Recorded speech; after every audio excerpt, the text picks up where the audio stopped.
If you've ever had to deal with a chaotic, disagreeable, or even narcissistic person, you know how important boundaries are. Maybe you're dealing with a toxic person in your life today, and you just can't seem to get them off your back without feeling guilty or wrong somehow. What I'd like to remind you of today is that your boundaries are essential for your health and well-being. And I'll share with you a few crystal clear perspectives on why it's so important for you to hold your boundaries without guilt, and then 3 ways to assert your boundaries to protect your space and create distance for real healing to begin. So let's explore 4 key points, and then we'll dive right in. First, your boundaries are not cruel, no matter how a person responds to you. Second, you can set boundaries without drama. Third, even if you feel guilty, that doesn't mean you're wrong. And fourth, you are not responsible for how another person receives your boundary, keeping in mind that the distance you create with boundaries makes way for healthy relationships. Just like good fences make for happy neighbors, healthy boundaries make for healthy friendships. So let's go a little deeper into this.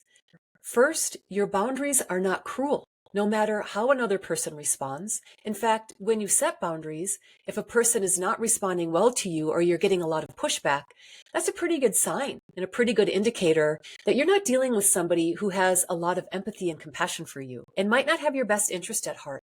So watch those red flags. Healthy people will respect your boundaries and will give you space. And that's exactly why you set them, so you can come out of drama, step back from chaos, give your nervous system a chance to rest and reset, and give you a chance to calm down in your emotions so you can check in with your heart and your true feelings, giving you the chance to respond versus react, which is really a superpower and why having a boundary is so important. Second, you can set your boundaries without a lot of drama. No speeches, no going deep into it or big explanations. You don't have to defend yourself. Sometimes a quiet no, just repeated over and over again, is enough, and then you zip it.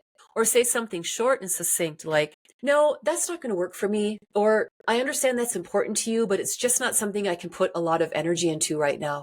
Repeat, repeat, repeat, repeat, repeat. Where you're using your eyes and ears more, you're using your mouth less, and like they say, stop talking and you keep walking. Third, feeling guilty does not mean that you're wrong.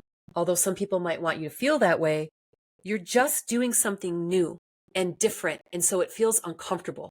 And if it feels uncomfortable, chances are you're getting really close to breaking out of patterns of self-sabotage or patterns of choosing against yourself that just aren't working for you anymore and just lead you in directions that you don't want to go. If you grew up in a toxic, dysfunctional, or emotionally immature family, it's very possible, it's actually quite likely, that your boundaries have been tested, pushed, stomped on, and eroded, which can cause you to lose some faith and trust in yourself that you actually deserve to have these boundaries and you actually have a right to your own inner reality. And there are 3 simple ways that you can set boundaries after you remember to breathe, that you can practice again and again and keep coming back to until it becomes easy and natural for you, keeping in mind you might be uncomfortable at first, but ultimately it's worth it, and you will feel so much better about yourself and hold yourself with such self-respect.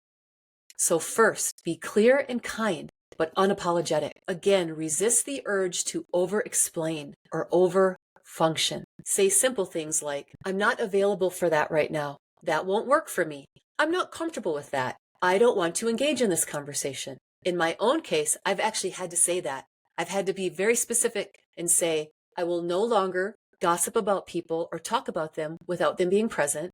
And I will no longer talk about painful topics with you ever again, and this is permanent. Keeping in mind that your clarity is actually providing a kindness. As much as you want to say more, refrain.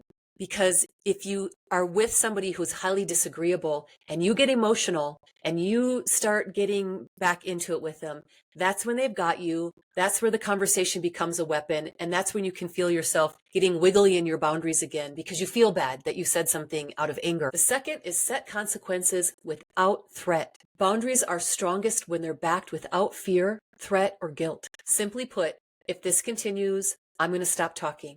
If you can't be respectful, I'm going to hang up and I'll call you back next week when we both calmed down and had a chance to think about this. Then if you come back in a week and that person still can't meet you in the middle, there's your answer. If I need space and it's not honored, I'm going to take it anyway. Again, you're not punishing, you're protecting. The third way to set a strong boundary is to use your body and your behavior to send a strong message. Excuse yourself and leave the room, stop talking or change the subject, and do everything that you can to step out of the conversation as quickly as possible with grace. And you'll be so glad that you did. Again, don't defend, don't over-explain. A toxic person will challenge you. But if you hold out long enough through all stages of their resistance to your healthy boundaries, they will stop. If you ever feel unsafe or threatened, trust yourself, get yourself to safety, reach out to someone you trust that can help you. And if you need help discussing your own personal situation further, feel free to book a discovery session with me from my website, KristenResmo.com, or go to soulawakening.com, the media library, and listen to my free boundaries meditation, which is a guided visualization enabling you to set healthy energetic space and emotional distance from those where you need it the most. Thank you so much for spending time with me today. I look forward to talking to you again soon, and until next time, take good care. Thank you again. Bye-bye.